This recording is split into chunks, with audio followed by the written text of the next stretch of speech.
MCom final EFM optional paper economic environment in India unit 3 हम पढ़ रहे थे, उसके कुछ टॉपिक हम कर चुके हैं। आज जो टॉपिक लेंगे वो है nature of risk and uncertainty in agriculture. कृषि क्षेत्र में जोखिम एवं अनिश्चितता की प्रकृति। नेक्स्ट है कृषि मूल्य नीति के उद्देश्य। कृषि उत्पादन के मूल्यों में स्थिरता की नीति बनी रहे, उसके लिए कुछ उद्देश्यों को पूरा किया जाता है। पहला है कृषकों और उपभोक्ताओं के हितों की रक्षा के लिए कृषि मूल्यों का ढांचा तैयार करना। यदि कृषकों और उपभोक्ताओं के हितों की रक्षा करना चाहते हैं तो उसके लिए कृषि मूल्यों का ढांचा तैयार किया जाना जरूरी है। कृषि उत्पादन की मांग और पूर्ति में संतुलन बनाए रखना। तीसरा उद्देश्य है कृषि उत्पादन के मूल्यों में मौसमी उतार चढ़ावों को न्यूनतम करना। चौथा उद्देश्य कृषि से उत्पादित वस्तुओं और कृषि के काम आने वाली वस्तुओं के मूल्यों में उचित समन्वय बनाए रखना। पांचवा उद्देश्य है कृषि मूल्यों में एक तरफा भारी परिवर्तन पर नियंत्रण करना। और छठा उद्देश्य है उत्पादन बढ़ाने और नवीन तकनीकी अपनाने के लिए कृषकों को प्रोत्साहित करना। और सातवां उद्देश्य कृषि मूल्यों को ऐसे स्तर पर बनाए रखना जिससे रहन सहन की लागत, सामान्य कीमत स्तर और औद्योगिक लागत पर उल्टा प्रभाव ना पड़े। नेक्स्ट हेडिंग है कृषि मूल्य स्थिरता के लिए सरकार द्वारा किए गए प्रयास। सरकार द्वारा समय समय पर कृषि मूल्यों में स्थिरता लाने के लिए कई प्रकार के प्रयास किए गए हैं। कृषि मूल्य में स्थिरता के लिए योजना आयोग ने सभी के लिए भोजन की नीति को आधार माना है। सरकार ने जो कदम उठाए हैं उनमें पहला है कृषि उत्पादन में वृद्धि। सरकार ने गहन कृषि, बहुफसल कार्यक्रम, नवीन तकनीक के प्रयोग, उन्नत बीज, सिंचाई सुविधाओं के विस्तार, भू एवं पौध संरक्षण, भूमि सुधार आदि कार्यक्रमों द्वारा कृषि उत्पादन को बढ़ाया है। इससे खाद्यान्नों के मूल्यों में स्थिरता आई है। इसी प्रकार व्यावसायिक फसलों तिलहन, गन्ना, कपास, जूट आदि के उत्पादन में भी वृद्धि हुई है। नेक्स्ट अंतर्देशीय वसूली। आधिक्य वाले राज्यों से कमी वाले राज्यों में खाद्यान्नों को भेजना और खाद्यान्नों का अंतस्थ भंडार बनाने के लिए सरकार ने अंतर्देशीय वसूली की योजना प्रारंभ की है। इससे खाद्यान्नों की पूर्ति में बाधा नहीं आएगी। तीसरा है खाद्यान्नों का आयात। मूल्य स्थिरता के लिए सरकार ने कमी वाले वर्षों में खाद्यान्नों का आयात भी किया है। नेक्स्ट है राशन व्यवस्था। सामान्य उपभोक्ता को उचित मूल्य पर खाद्यान्न सामग्री उपलब्ध कराने के लिए सरकार ने राशन की व्यवस्था भी की है। सरकार उचित मूल्य की दुकानों के माध्यम से खाद्यान्न वितरित करती है। इससे कृषि मूल्यों में स्थिरता बनी रहती है। नेक्स्ट है भारतीय खाद्य निगम की स्थापना। किसानों से उचित मूल्य पर खाद्यान्न खरीदने और उपभोक्ताओं को उचित मूल्य पर खाद्यान्न दिलवाने के लिए 1 जनवरी 1965 को सरकार ने भारतीय खाद्य निगम की स्थापना की।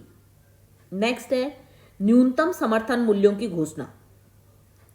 सरकार क्या करती है कि कृषि उपज के न्यूनतम समर्थन मूल्य और वसूली मूल्य घोषित करती है।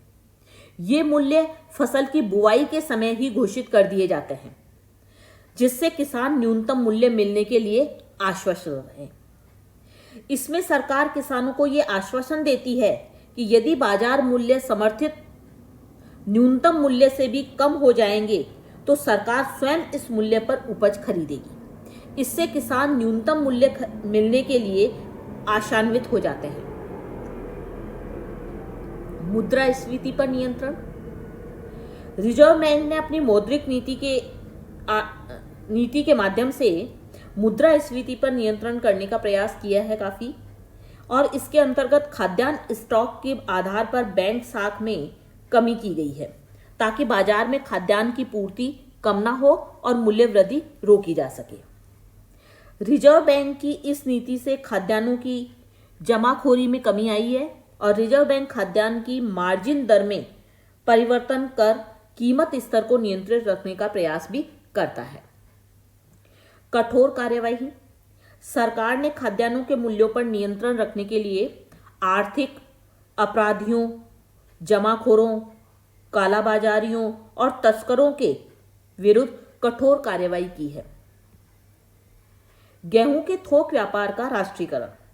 खाद्यान्न जांच समिति जो कि 1957 में बनी थी, उसने अपनी सिफारिशों को ध्यान में रखकर सरकार ने गेहूं के व्यवसाय का राष्ट्रीयकरण किया था। इसके अंतर्गत सरकार ने छोटे व्यापारियों और उत्पादकों पर एक निश्चित सीमा से अधिक मात्रा में खाद्यान्न रखने पर रोक लगाई थी। इससे जमाखोरी और कालाबाजारी पर नियंत्रण लगा। सरकार सहकारी समितियों के माध्यम से खाद्यान्न इकट्ठा करके सहकारी उपभोक्ता भंडारों के माध्यम से उपभोक्ताओं को खाद्यान्न वितरित करती है। अब गेहूं के व्यवसाय का राष्ट्रीयकरण समाप्त कर दिया गया है। कृषि मूल्यों के लिए राष्ट्रीय आयोग।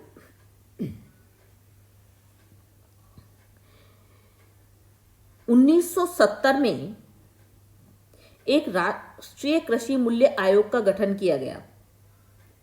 आयोग ने 1975 में अपनी रिपोर्ट प्रस्तुत की, जिसमें कहा कि कृषकों को प्रोत्साहित करने के लिए लाभदायक मूल्य निश्चित किए जाएं और कृषि में आधुनिक तकनीकी को बढ़ावा दिया जाए और मूल्य नीति भी जो निर्धारित की जाए वो ऐसी हो कि स्थिरता के साथ विकास को बढ़ावा मिले और अर्थव्यवस्था पर विपरीत प्रभाव ना पड़े। कृषि मूल्य निश्चित करते समय उपभोक्ताओं और कृषकों दोनों के हितों को ध्यान में रखा जाए। कृषि उत्पादों की कीमतें पूरे देश के लिए निर्धारित हों, लेकिन अधिक लागत वाले क्षेत्रों में कीमतें थोड़ी अधिक हो सकती हैं। मूल्य घोषित करते समय कृषि लागत के अलावा कृषक के उचित लाभ को ध्यान में रखा जाना चाहिए। कृषि संबंधी जोखिम और अनिश्चितता को नियंत्रित करने के उपाय। पहला उपाय है राष्ट्रीय कृषि बीमा योजना। देश में 1985 से विस्तृत फसल बीमा योजना संचालित की जा रही थी। भारत सरकार ने भारतीय साधारण बीमा निगम के समन्वय से 1999-2000 में रबी की फसल से विस्तृत फसल बीमा योजना के स्थान पर राष्ट्रीय कृषि बीमा योजना शुरू की और इस योजना का मुख्य उद्देश्य प्राकृतिक आपदाओं यथा सूखा, बाढ़, ओलावृष्टि, चक्रवात, आग, कीट, बीमारी में फसल के नुकसान के कारण किसानों को हुई हानि से उन्हें सुरक्षा प्रदान करना है, जिससे आगामी मौसम हेतु उनकी ऋण पात्रता बनी रहे। लघु और सीमांत कृषक भुगतान किए गए प्रीमियम का 50% सब्सिडी प्राप्त करने के लिए हकदार हैं। प्रीमियम पर दी जाने वाली सब्सिडी को 5 वर्ष की अवधि में धीरे धीरे समाप्त किया जाएगा। संशोधित राष्ट्रीय कृषि बीमा योजना जो कि 2010-11 से देश के 16 राज्यों के 50 जिलों में शुरू की गई, इसमें किसानों को बीमा प्रीमियम पर अनुदान किया जाएगा, जिसका आधा भार राज्य सरकार और आधा भार केंद्र सरकार वहन करेगी। सेकंड है भारतीय कृषि बीमा कंपनी लिमिटेड।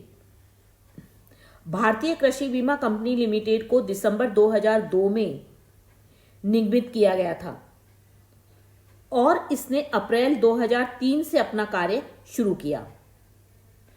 राष्ट्रीय कृषि बीमा योजना के कार्यान्वयन का कार्य इसने 2003 में अपने हाथ में ले लिया।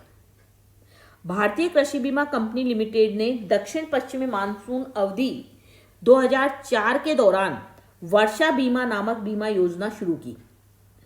वर्षा बीमा में कृषक समुदाय की अलग अलग जरूरतों के अनुरूप 5 अलग अलग विकल्पों की व्यवस्था की गई। ये 5 विकल्प कौन से थे? पहला था जून से सितंबर तक कुल वर्षा के आधार पर मौसमी वर्षा बीमा।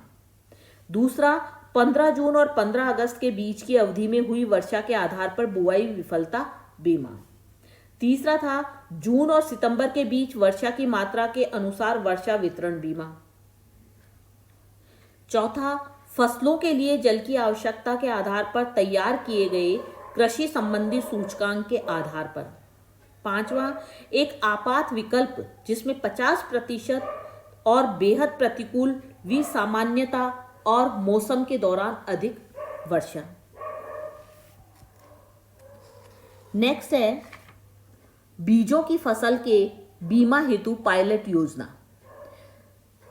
1999-2000 की रबी की फसल से सरकार ने pilot seed crop insurance scheme शुरू की और इस स्कीम का उद्देश्य रखा बीजों वाली फसलों के खराब होने पर बीज उगाने तैयार करने वाले किसानों को संरक्षण देना।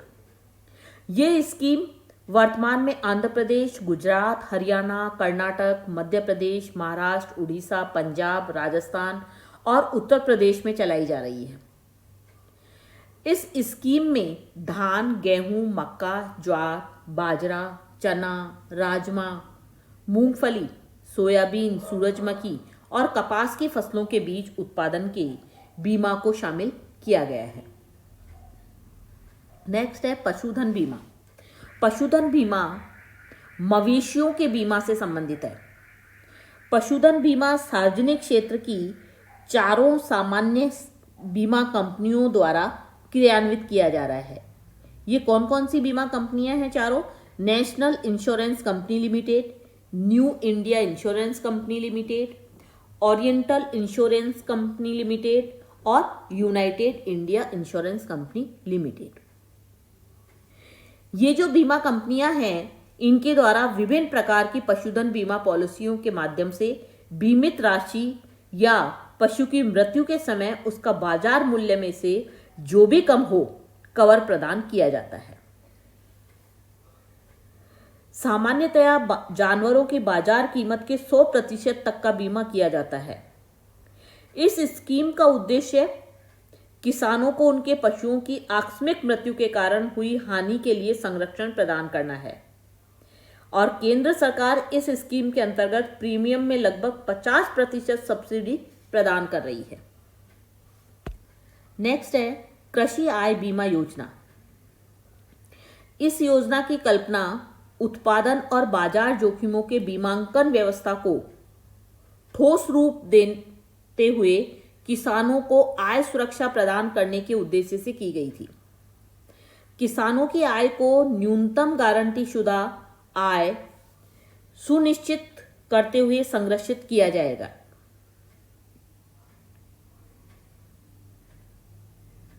नेक्स्ट है कृषि जिन्सों में वायदा व्यापार। केंद्र सरकार ने 2003-04 में जिन्सों में वायदा व्यापार को प्रारंभ करने की दिशा में बहुत ही महत्वपूर्ण कदम उठाए, जिनमें सभी जिन्सों में वायदा व्यापार पर लगे प्रतिबंध को हटाना और राष्ट्रीय स्तर के जिन्स विनिमय केंद्रों की स्थापना करना शामिल है। कृषि जिन्सों के व्यापार के लिए देश में विनिमय केंद्र स्थापित किए गए हैं, जैसे राष्ट्रीय जींस और व्युत्पन्न एक्सचेंज मुंबई में, बहु जींस एक्सचेंज मुंबई में, राष्ट्रीय बहु जींस एक्सचेंज अहमदाबाद में। ये जो विनिमय केंद्र हैं इनमें बेची गई मुख्य कृषि जिन्सों में सोया तेल, ग्वारफली, ग्वारगौन, चना, जूट, रबड़, मिर्च, हल्दी, गेहूं इनको शामिल किया गया है, कपास आदि को। ये जो विनिमय केंद्र हैं इन्होंने कई अभिनव प्रयोग भी प्रारंभ किए जिससे देश में कृषि विपणन में दक्षता बढ़ने का अंदाजा लगाया गया। भंडागार प्राप्ति प्रणाली द्वारा पोषित प्रत्यक्ष सुपुर्दगी प्रणाली के विकास से उन समस्याओं को समाप्त करने में मदद मिलने की भी आशा है जो वस्तुओं की प्रत्यक्ष सौदेबाजी में मूल्य और गुणवत्ता जोखिमों दोनों के संबंध में संरक्षण की विवेक सम्मत मिश्रित व्यवस्था उपलब्ध कराने की वजह से है।